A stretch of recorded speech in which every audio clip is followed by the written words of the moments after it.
Yan, dito may basketball court. Yan, dito lang kami naglalaro. Yan lang. Ito yung sa ano, sa marine yan, no? Parang barko.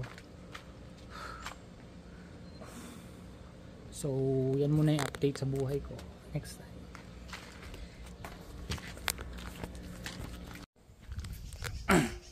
Kamusta na ba ako? Yan. So bali po, nag-resign na po ako sa trabaho ko. Sa St. Luke's po kasi ako nag-work. So almost 5 years po ako doon. So ngayon, nagbabala kasi akong mag-aral ng German. Nandito ako dito ngayon sa campus. So balang tahimik dito, grabe.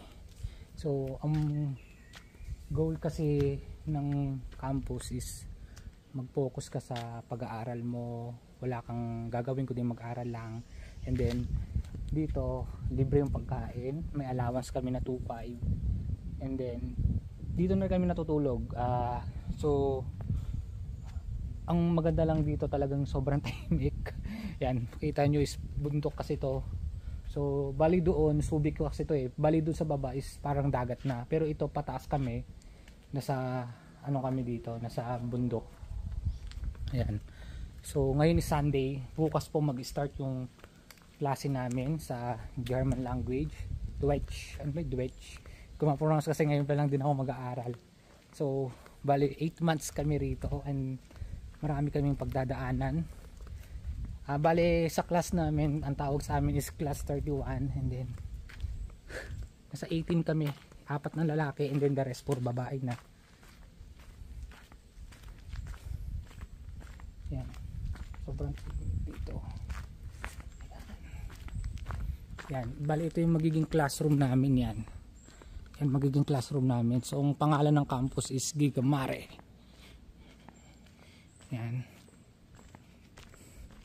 Yan, dito rin yung mga ano, mga nag-aaral ng kung gusto mo magseaman. Ayan. Seaman kasi to originally. Tapos may mga marine dito, mga navy natin. Yan. Bali yan magiging campus namin yun, sasakyan nila. Yan. Bali yan daw magiging campus namin yan. Diyan kami papasok, sa second floor kami. Ayan. Tayo nyo naman, napakatahimik dito. Walang katao-tao. Ito yung goal ng campus. Yan yung parang nasa mga instructor na office. Yan po yung office nila. Ayan. 2019 to nag-start eh. So ngayon 2024, mga 5 years na rin sila. Sakto nung nasa ano pa lang ako, St. Luke's. Ayan. Balik ito lang yung campus. Kita nyo, puno-puno. Oo, yung dulo. Yung dulo na po yan, no? Yan, kita nyo ba yung yan po? Yan po yung kantin namin, dyan po kami kumakain. Libre po pagkain dyan. Umagaan, tanghalian, tsaka gabi. Ayan. Ayan.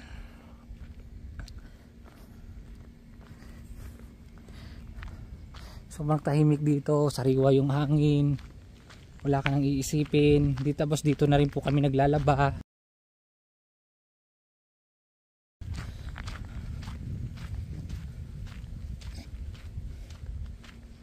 Ayan.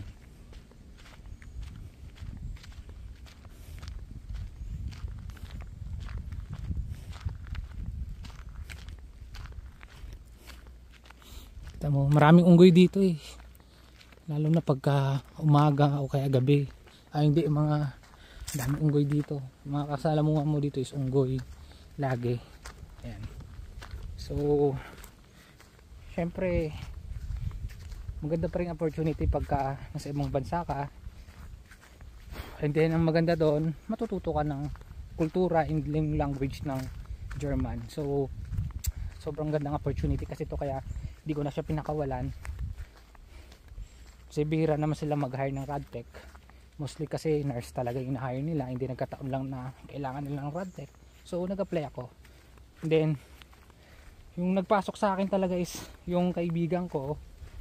Nauna na siya. And then paalis na rin siya as Radtech. So siguro siya yung mga first na batch na makakamput ng Radtech. Ayan. Ito yung gate. Ayan na yung gate ng campus.